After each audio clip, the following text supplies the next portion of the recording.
so I can remember.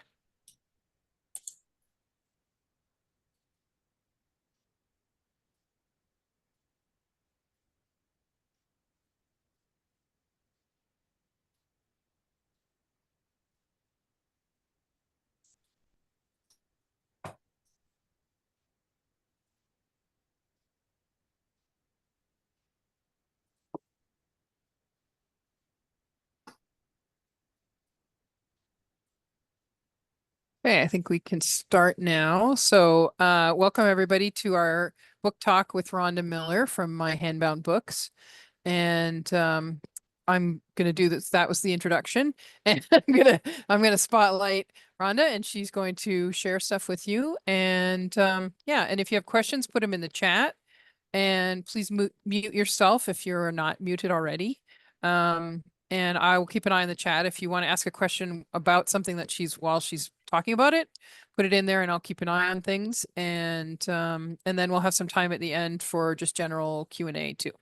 So, okay, so I'm going to spotlight Rhonda here. Okay. All right, so should I share my thing now? Yeah. All right. I think I remember how to do it. No worries. Share. So, is that doing stuff on your end? Yes, it's saying, yep, there we go. Okay. Good. I'm gonna try and minimize this little window of people. Well, I guess it doesn't really matter. I know what's on the slides. Well, maybe I will, just in case I accidentally click on things. Okay. All right. Hello, everybody. Thank you to Cabbage for inviting me. Also, thank you. Whoops, did I just change it? Is it gone? Nope, it's there. It's all good. Okay. Nothing happened. Nothing happened. It did on my side. Just a second. Okay. Yeah, we're still seeing your intro slide. Okay, good. All right. The little window with all the people in it just went maximum size on me there for a second. Okay, we didn't need that. Okay, thank you for inviting me, and thank you for coming to everybody who's here.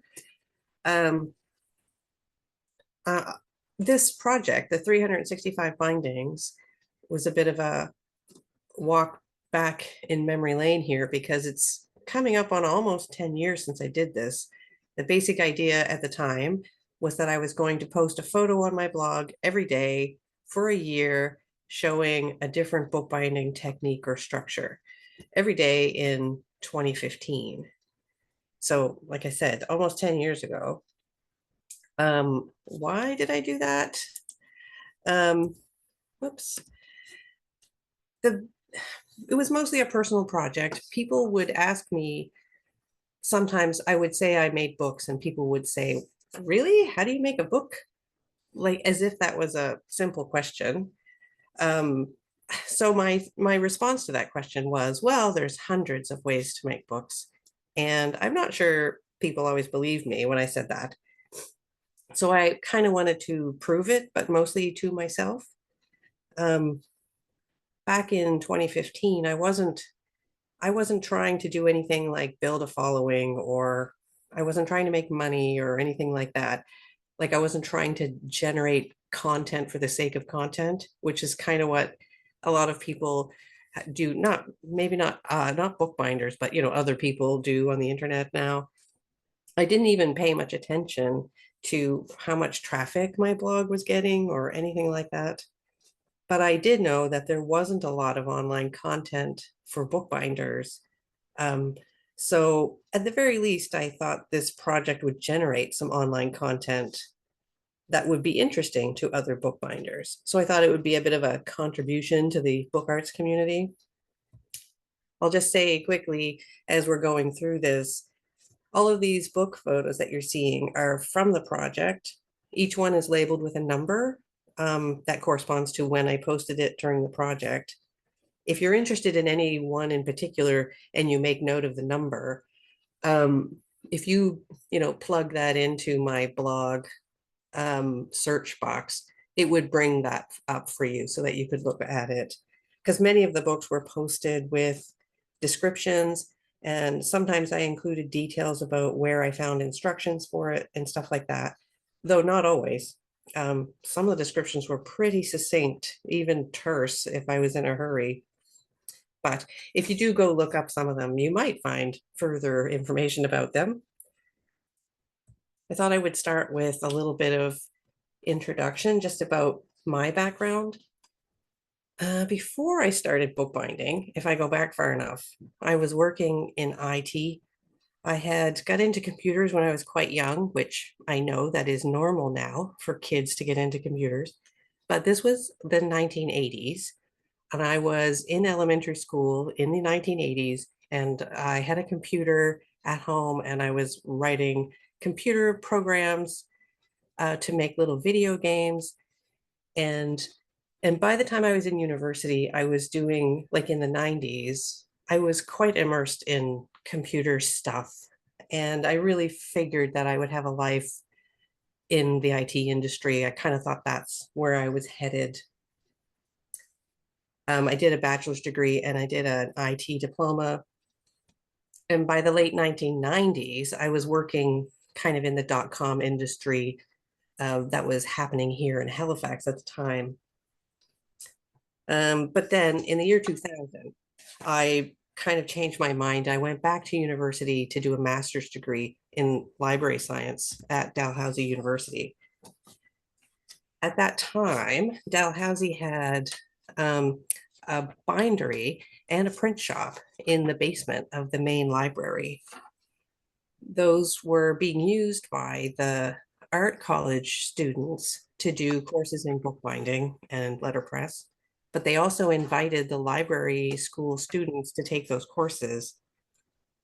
So I did that. I took 3 full-term bookbinding courses at Dalhousie University in the early 2000s. And I learned just enough in those classes to know that there was an awful lot more that I could know. That was the biggest thing I knew at the time. So I knew I was going to keep making books to see how much more I could learn.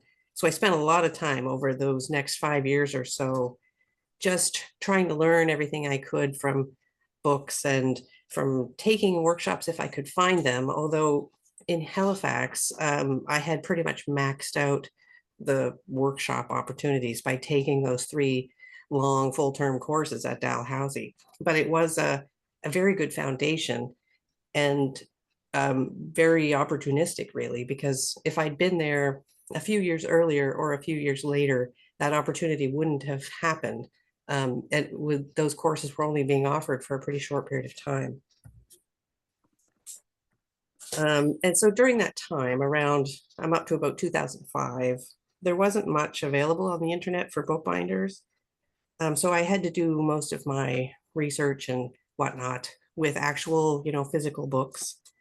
By 2006, I knew that I wanted to try and make money as a bookbinder. I had finished my master's degree in library science, but I've even to this day, I haven't worked much as a librarian. I pretty much pivoted to bookbinding right away. So because of my IT background, it made sense if I was going to try and make money that I would do it online. So by 2006, I was selling blank journals online. I started on eBay, and then I moved to Etsy. It was pretty easy to sell blank journals on Etsy at that time. That's also when I started the blog, MyHandboundBooks.com. I'm still using the same one. If you look at those early years, it's obvious that I was focused on trying to sell journals and stuff at the time. I did all the stuff I was supposed to do. I had a blog, I had an email newsletter. I was using Flickr and Tumblr and all those things that everybody did back then to promote stuff online. But in the process, I also met a lot of other bookbinders, which was nice because there wasn't much of a local book arts community here in Halifax. And Cabbage is really far away in Toronto. So, and of course, didn't have online content in 2006, 2007. So at that time, I even started an online book arts community primarily for bookbinders who were selling on Etsy. That was the Bookbinding Etsy Street team. And it was pretty active for a few years, and it filled kind of a community role that I didn't have elsewhere.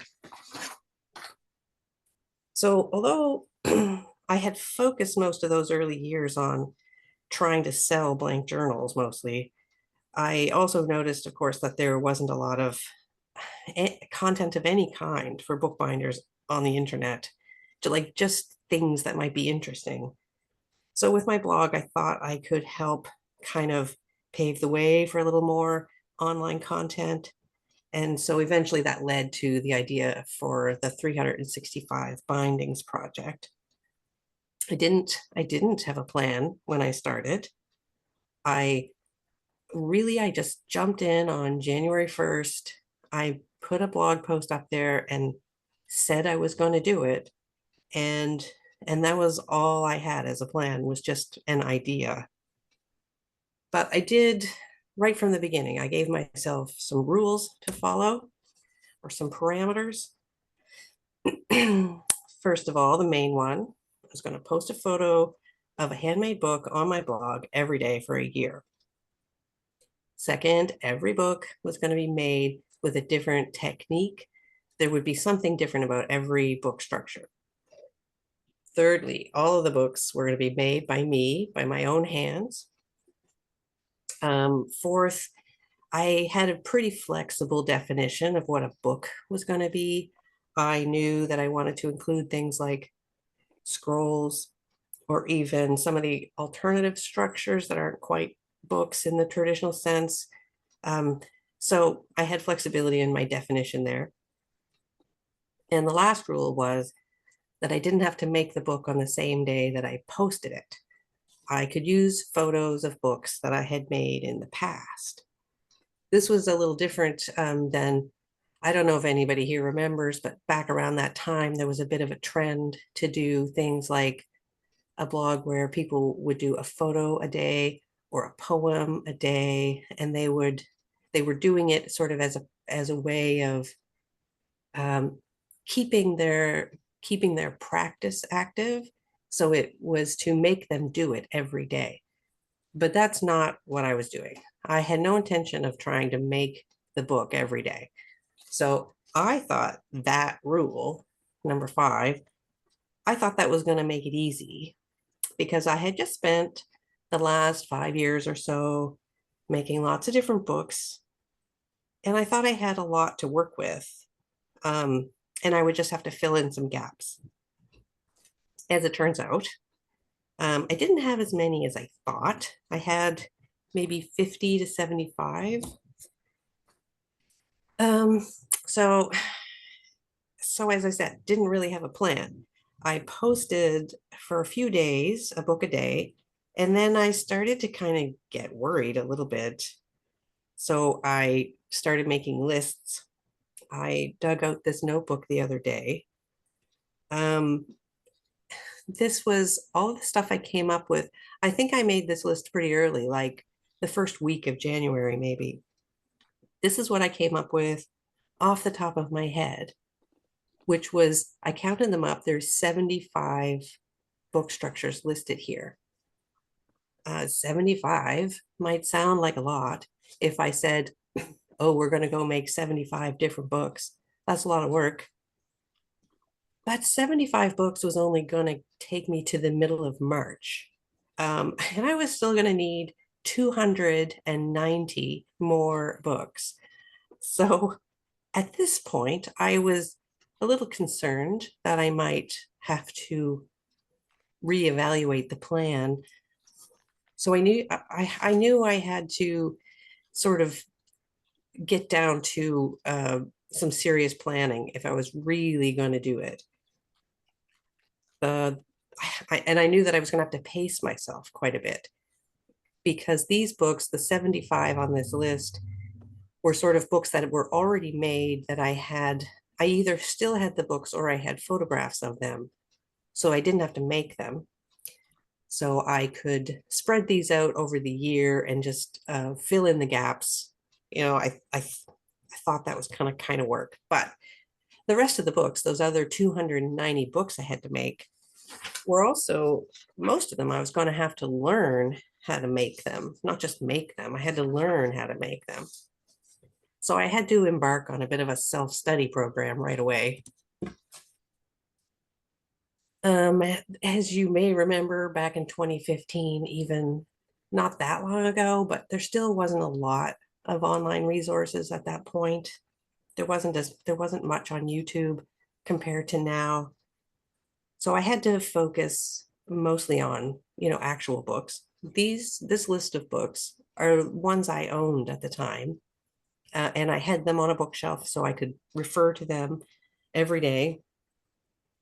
I went through all of these books and sort of systematically made a list of all of the bindings that I thought I could manage at some point in the year.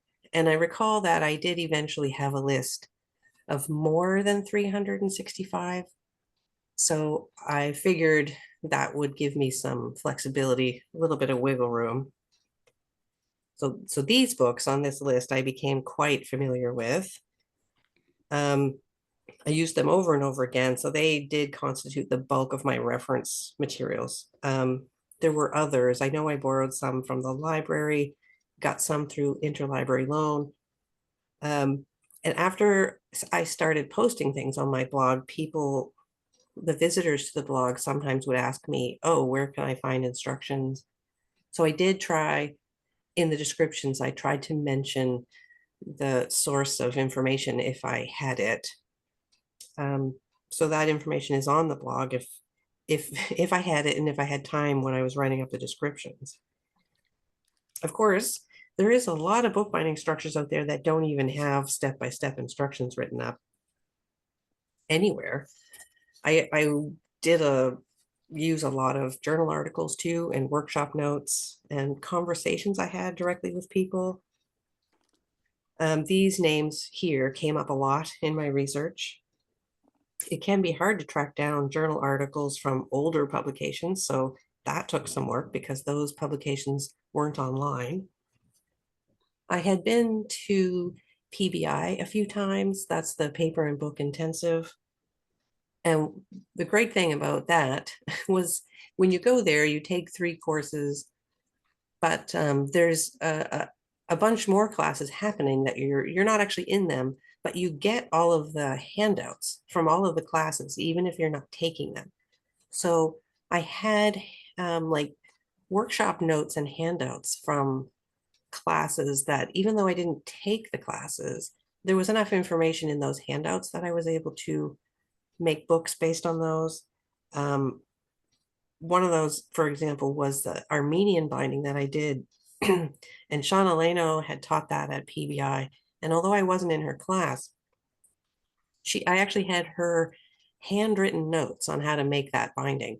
And they were actually pretty thorough considering that they were just kind of scribbled down with some hand-drawn illustrations. And also by asking her a few questions, I managed to cobble together an Armenian binding as one of my 365. Some of these other people, I just emailed them out of the blue. I mean, I knew some of them because I had taken classes from Gary Frost and Hetty Kyle and Susan Mills and Henry Hebert, Pamela Spitzmuller. So sometimes I didn't mind asking people questions, but I was working on some of the German paper bindings that Peter Verhan has written about. I've never met him. I don't know him at all, but I just started emailing him questions, and he was incredibly helpful. So that was nice to know that, stranger bookbinder people, they're just as nice as you think they're going to be. So for most of the complex book structures that I did, these are the names of people that I went to for their research or for their guidance from time to time. It's not an exhaustive list. There were other people as well. And again, on the blog descriptions, if I did have help from somebody, I definitely mentioned that in the descriptions. So it was kind of, I guess you could say it was a bit of a communal project from time to time. So I said there wasn't much online, but there was some stuff online. One of the things I found a lot online were tutorials for origami structures, lots of that on the internet. I found a lot of simple things like these, variations of origami structures and simple folded things that could be turned into books. And this turned out to be really important. Because these were really quick to make, and I needed really quick things to get me in from one sort of complicated book to the next. I would fill in the gaps with these really simple things. I could do up a batch of those and sort of have them in my back pocket to use on days when I didn't have time to finish something bigger. So this is a place where my flexible definition of book was really helpful. This number 296 that you see there, it was literally just called an origami sweater. And I the inner bit that you can see that sort of looks like a t-shirt, that is a separate piece of paper that I tucked in there. You can pull it in and out, and it has a poem printed on it about a sweater. So that, in my mind, I turned it into a book by adding a poem and putting it in the middle. So a very flexible definition of the word book came into play for that one, especially. There's lots of others like that too. I spent quite a bit of time just sort of looking for quick things, but sometimes the quick things turned out to be quite complicated. This number 95, which was the rabbit envelope, that took a lot longer than I expected. The envelope itself wasn't too bad, but once I got started, I had this idea that I could put text inside as an accordion, and that made it more complicated. And then I had to format the text and print it to fit on the accordion, etc. But ultimately, that particular item was one of the best things I made that year. I was really happy with it. The text is from Alice in Wonderland. It's the letter read by the White Rabbit at the Knave's trial. So I really like that, but it was supposed to be quick and it really wasn't. Similarly, with those Chinese thread books that were making the rounds, they seem really simple and accessible, and they are in a way. They're not difficult, but they're really time consuming, especially if you change the dimensions. If anyone has tried that, if you use the dimensions that are kind of written up in most of the instructions that people use, that really helps. But if you try to change the dimensions, it changes everything. So that was another example of where I thought I was picking out some sort of simple things that turned out to be really time consuming.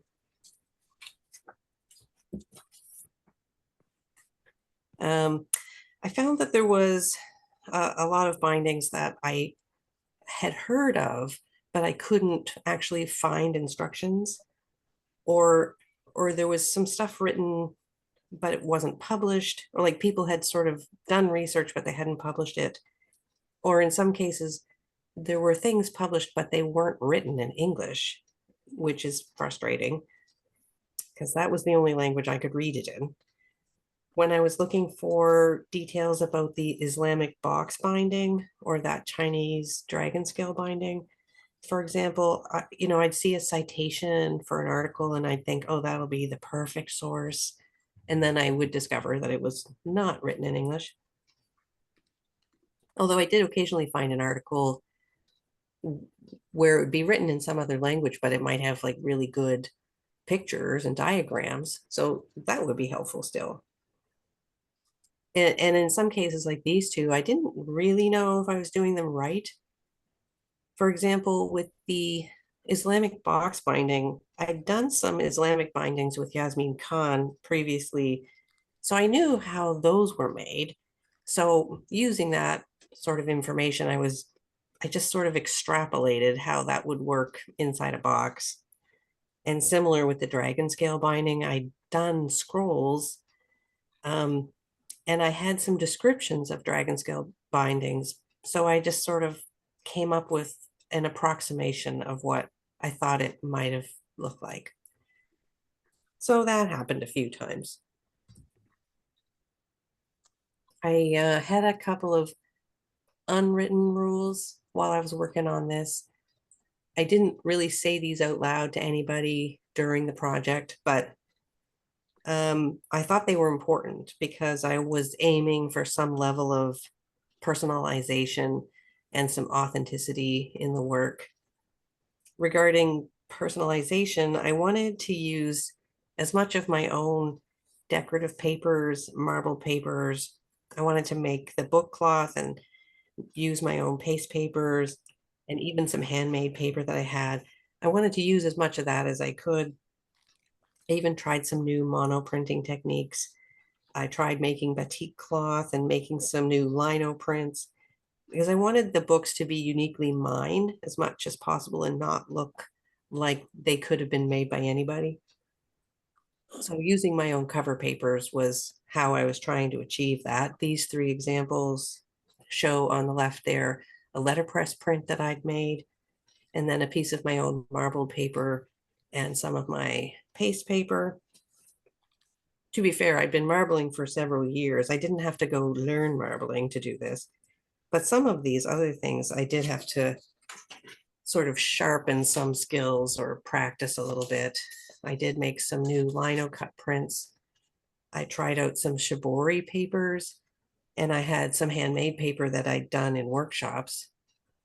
I'd always had the idea that, or I liked the idea of slow craft, where you kind of make as much of it from scratch as you possibly can.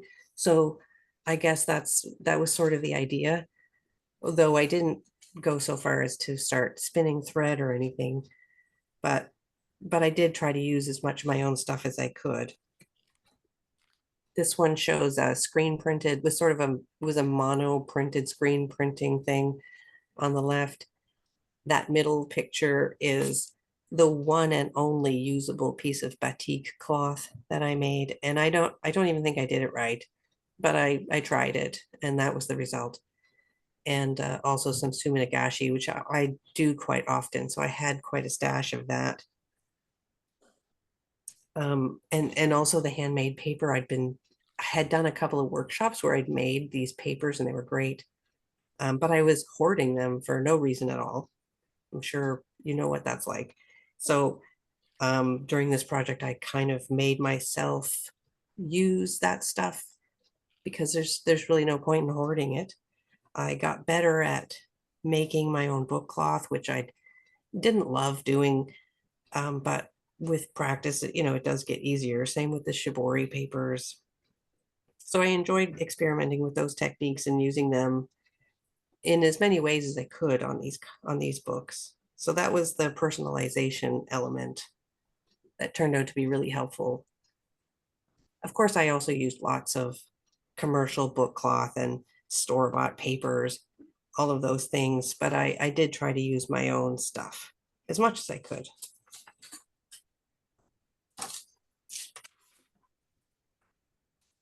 The other thing I mentioned there was the authenticity part.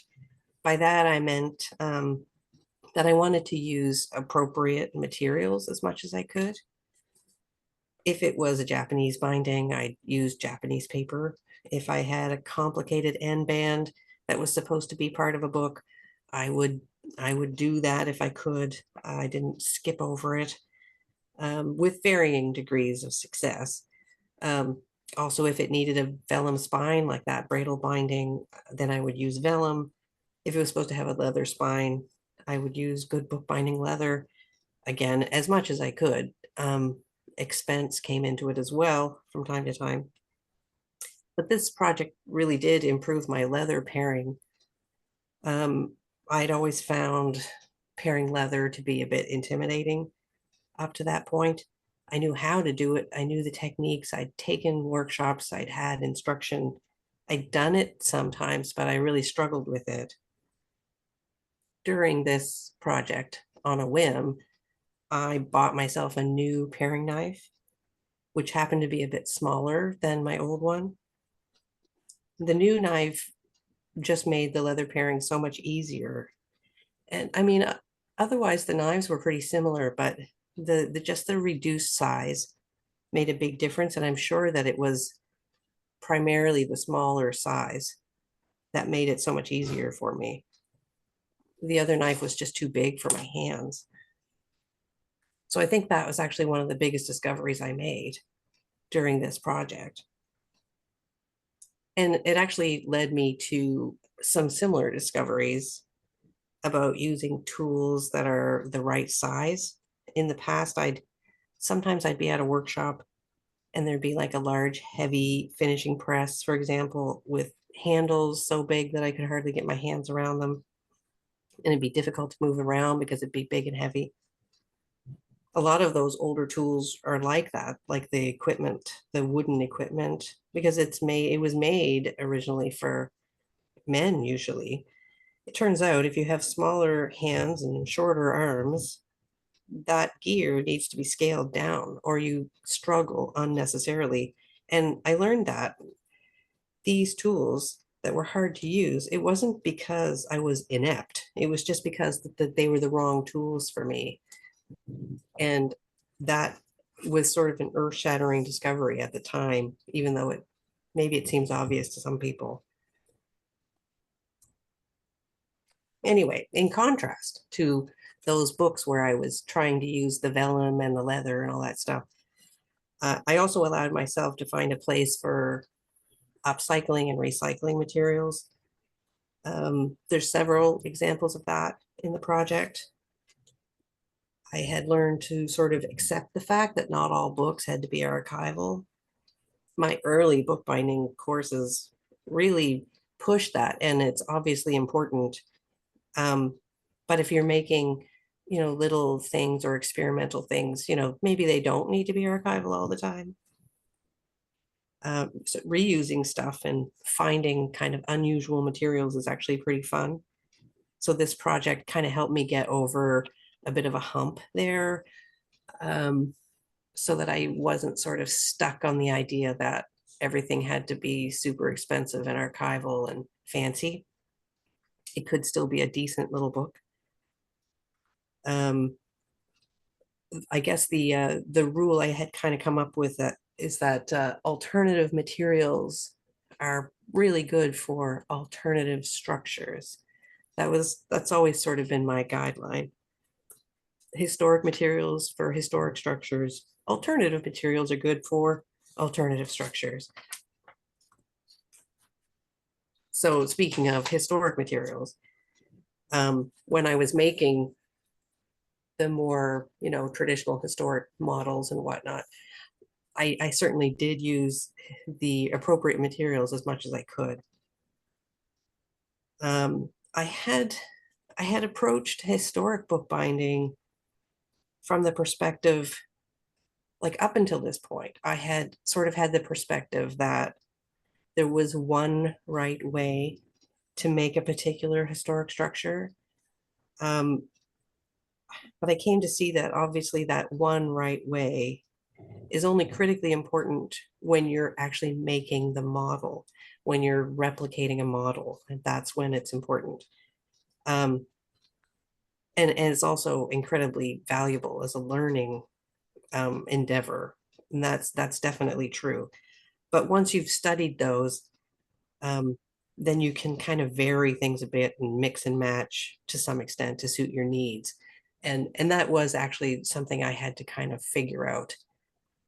Because I guess because I was sort of isolated in my practice, there weren't a lot of other, well, there weren't any other bookbinders around that I could sort of talk to about stuff or whatever. So I was really kind of figuring it all out on my own. I met with Julia Miller at PVI one year, and she had all of her models of the Nakamati books with her. And it was kind of the first time that I realized that they were all different, that there wasn't just one Nakamati book, that all of the extant books were different in a number of ways. So that kind of helped me realize too that there's more than one way to do a historic model. Another example would be limp vellum bindings, because if you want to make one limp vellum binding, you might start by learning like Chris Clarkson's limp vellum conservation binding. And then you'd go back to his research. It's very well documented, and it's a very good structure. And it's very important if you're working in conservation of limp bindings, of course.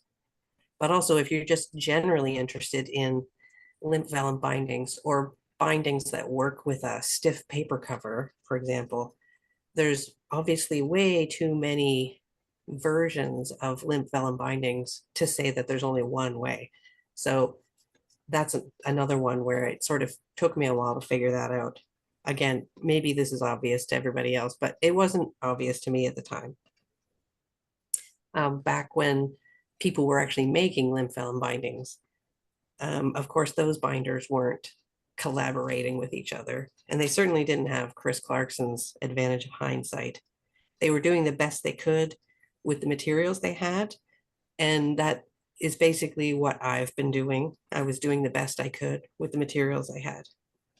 So conservation issues aside, you get a really good and broad understanding of the limp vellum bindings or just stiff paper cover wrappers when you look at as many different versions as you can. So that's what I tried to do. And during this project, I was able to do that kind of a little more than I might have otherwise. And because if you look at all of these, I mean, there's only 5 examples there, but there's tons more. And if you look at them all and see how they're all put together and whatnot, you can mix and match the parts and still end up with quite a good solid book. So I was really happy to have kind of figured that out eventually. As I say, it wasn't obvious to me at the time, but now I have hindsight to help me. It did, and that rule obviously doesn't just apply to limp vellum bindings and the Nagamati books. It applies to lots of other historic bindings as well, though there would be some exceptions. If you've ever made a springback, you'll know that there's not a lot of room for negotiation there. If you change something, it's just not going to work. So that's also one of the things that I would have learned along the way, was to know when it's okay to change things and when it's not okay. The binders back in the day, they were also learning along the way, I've decided, because if you look at things like those Italian paper bindings, there's so many different versions and they're all sewn differently. I mean, obviously the bookbinders were learning along the way back then too.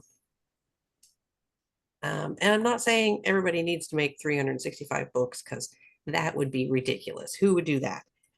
But if you make as many as you can, then it's quite a learning experience. I learned that I had some favorite bindings.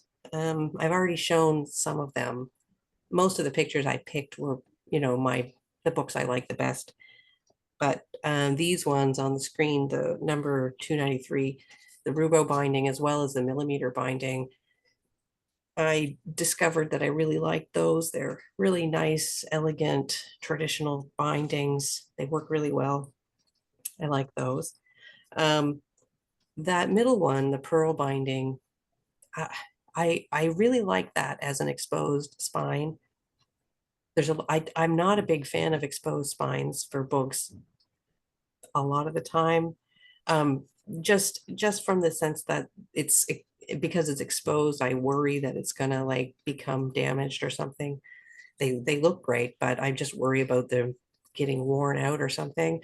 But that pearl binding, I thought was awfully sturdy compared to some of the other exposed spines. Number 57 is one of the, well, it's definitely the one I like the most from the Keith Smith books. He has books, 1 or 2 volumes called non-adhesive bindings, and then he has another book called 1, 2, and 3 section bindings. I think that's what it's called. And most of those are just variations on sewing through the spine of a cover to make a pattern on the spine. And a lot of them are pretty simple, or they're overly complicated, one or the other. But this one, the braided spine, that was definitely my favorite. I think it just looks really nice, especially on something like that, like a leather journal.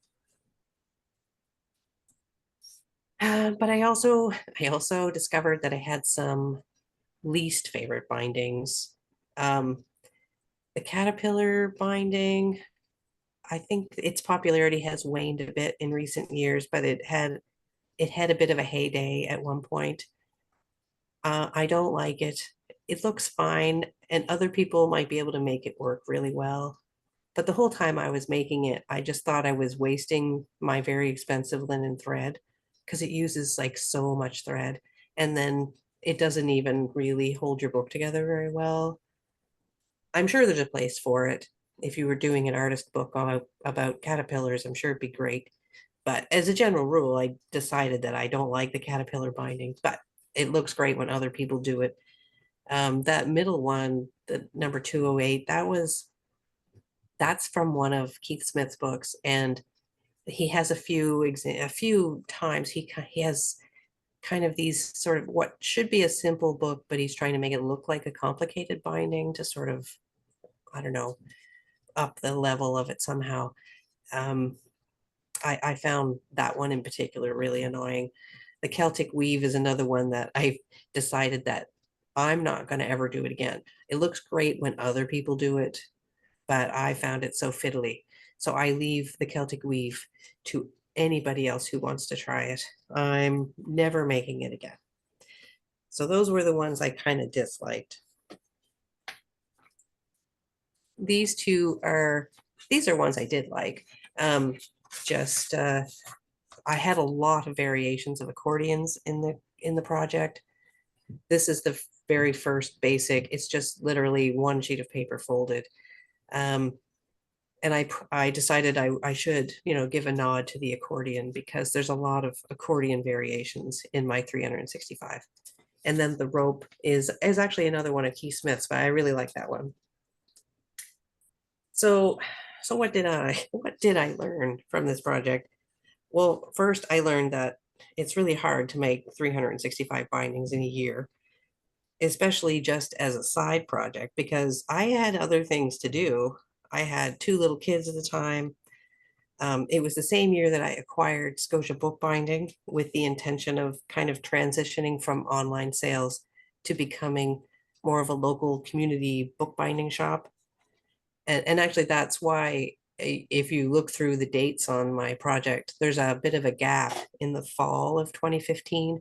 I There's a few weeks there where I didn't post every day. And so I didn't actually get this project finished in 1 year. I posted all 365, but it took 455 days. So I sort of started calling it the 365 bindings in 455 days. That was the final name of the project. What else did I learn? Well, the practical things like how to get information and when to ask for help, that sort of stuff. I learned some new hands-on skills like some mono printing techniques, and I learned some new end bands. I learned how to flatten parchment, some things like that I might not have tried at that time if I hadn't sort of forced myself to do this project. I learned, or I embraced, the idea that it's okay to use recycled materials for certain projects. It's actually quite freeing at times to use unusual things, especially for alternative bindings. I This project reinforced the adage for sure that practice makes perfect, that the best way to get better at something is to just keep doing it as much as you can. That's what happened with the leather pairing. I also learned how to select appropriate tools for myself. And I still think that was one of the biggest discoveries from doing all this work that year, was that I got better at um, using my tools, but also in how to pick out tools that were appropriate for my size. I really do think they made me a much better, more effective bookbinder. And finally, I learned that I'm still kind of in the same place as I was when I started, which was that I still know just enough to know that there's an awful lot more that I could know, even still. So that's where I'm at now. Thank you very much.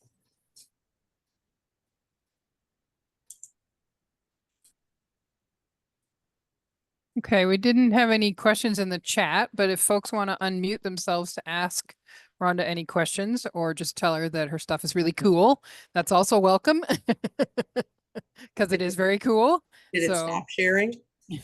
Yes, yeah. All right. You are the star right now. Okay, good. So I've got a question, Rhonda. Hi. Is upon reflection, are there structures that you would say you would have liked to have included, or take this up again and add another 100 or something like that? I've thought about that. Yeah. Actually, when Carrie contacted me about this, I thought, oh, maybe I'd get really busy and add on another bunch and say, look, I'm launching a whole new batch. But I didn't have time for that. But there have been some. I've come across some more bindings that I hadn't been exposed to before. So there could be more. I haven't tried to make a list or anything, but maybe I should. It's there. That's right. Let that percolate a little bit. Yeah, exactly. Yeah, I found there's a whole book of from someone in Australia wrote it, called Interlocking Book Structures, I think it's called. Yes. And I hadn't seen that until a couple years ago. So, if I'd had that at the time, I probably would have tried doing all of those too. Right. So I could add those Wonderful. someday when I have lots of time.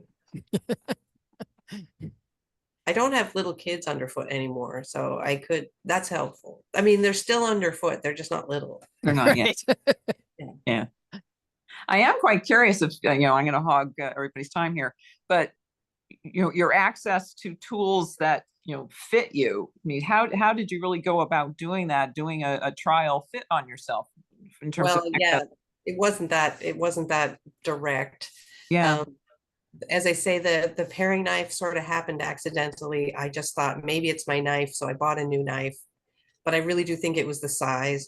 And then it's just over the years, having done that one thing, since then, I've always had that in mind. So when I ordered, a finishing press, I ordered the smaller one, Right. not the bigger one. I have no designs on looking like a cool old-fashioned bookbinder with a giant press. That's not important to me. Yeah. I need to be able to use it. So so if I'm buying something, I got one off of, from someone secondhand. And I didn't commit until I actually saw it. And I said, I need to get my hands on it first.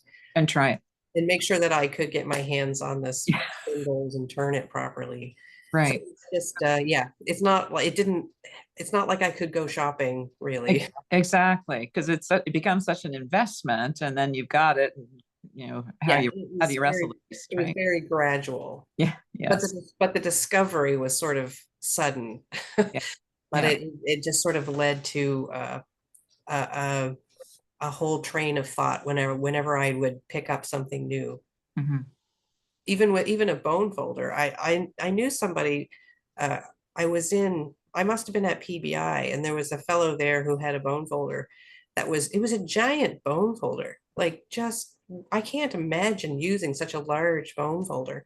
And I just remember thinking that he must have really big hands, because otherwise it'd be completely useless. So anyway.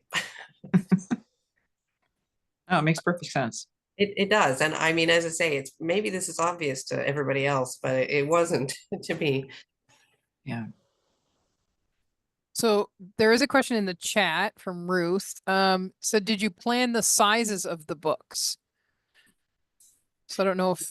No, and it might be, it's hard to tell from the pictures, but a lot of them are quite small. And even when I go, I don't have all of the books anymore. I have some of them, but even at the time I was listing some of them on Etsy and selling them. So some of them I didn't have for very long at all. But a lot of the little alternative books, the different little folded things, I have a lot of those. And whenever I've you know, go digging around in that box. I even surprised myself at how small some of them were. Because you kind of hide that in a photograph if there's nothing to show the scale. So some of them are very small, but some of them were quite big. But that was definitely not planned. It was based on the materials I had at hand. Yeah, I worked with whatever I could find, basically.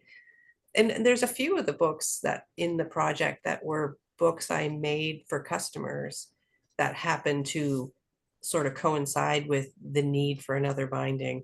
So in those cases, the books were, you know, they were just turned out to be the size they needed to be for the customer. Cool. Yeah, very little planning generally.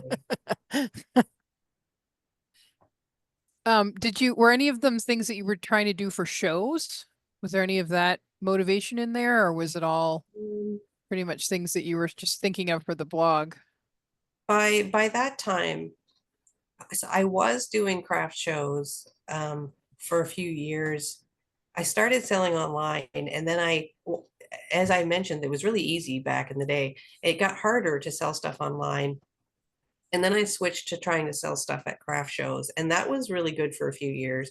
But then I also sort of let this craft shows go around that same time, actually. Maybe it was a couple of years. So some of that stuff might have ended up at a craft show, but it wasn't a big motivator at the time because I was starting to move away from craft shows.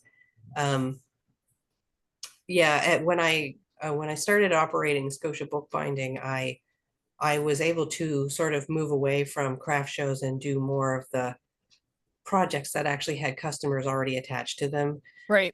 Which is nice because then you don't just end up making stuff and not being sure if anyone's going to buy it. Right. So yeah, I don't think craft shows were a big motivator at that time. Not really. Right. Yeah. Cool. A little of that. Okay. I probably did. I think at that point I was still doing like one big show at Christmas or something. Right. Yeah. Because that's obviously the best time. Yep. Does anybody else have questions? Anything else that people want to? Yeah, I've got another question. Oh, great. What did you find was the reaction with respect to people following your blog? Oh yeah, I didn't really talk about that. I guess I was actually surprised that anybody was paying attention, really. Although I mean I wanted people to see it, and I specifically wanted other bookbinders to enjoy it. I thought it would be fun for other bookbinders to see what I was doing. As I said, there wasn't a lot online. There was no, you know, book talk at the time. So there started to be eventually a bit of a group of people that would comment regularly. And I sort of later found out that there was a lot of other people following along, sort of lurking. They would never really say anything or whatever, but they were there watching.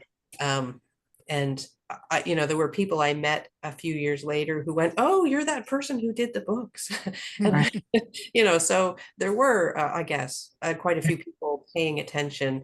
And I mean, I did go look at the statistics for this site at some point, and there definitely was a spike in activity on my blog. If you wanted to get into the sort of the data, there definitely was.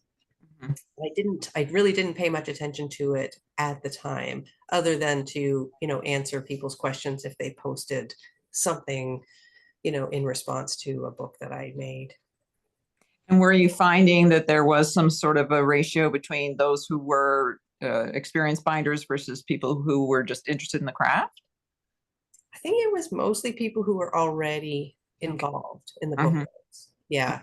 There was a few, sometimes I would see a comment from somebody who would say, "I've just taken my first workshop," and then they went home and got online and my blog showed up.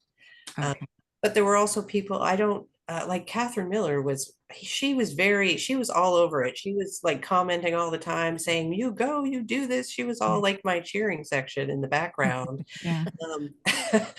So so there were a few people like that who would occasionally post comments to sort of help keep me motivated by saying, "Wow, this is really great. You're doing so good. I can't wait to see the next one."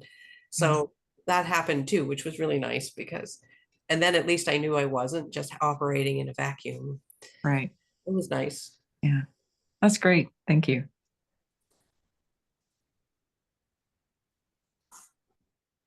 Anybody else got a question they want to ask? Don't be shy. Now's your chance. And it's all still there, so you can go look at it anytime. Yeah. And we can all ask you questions now. You'll be getting all these comments. People.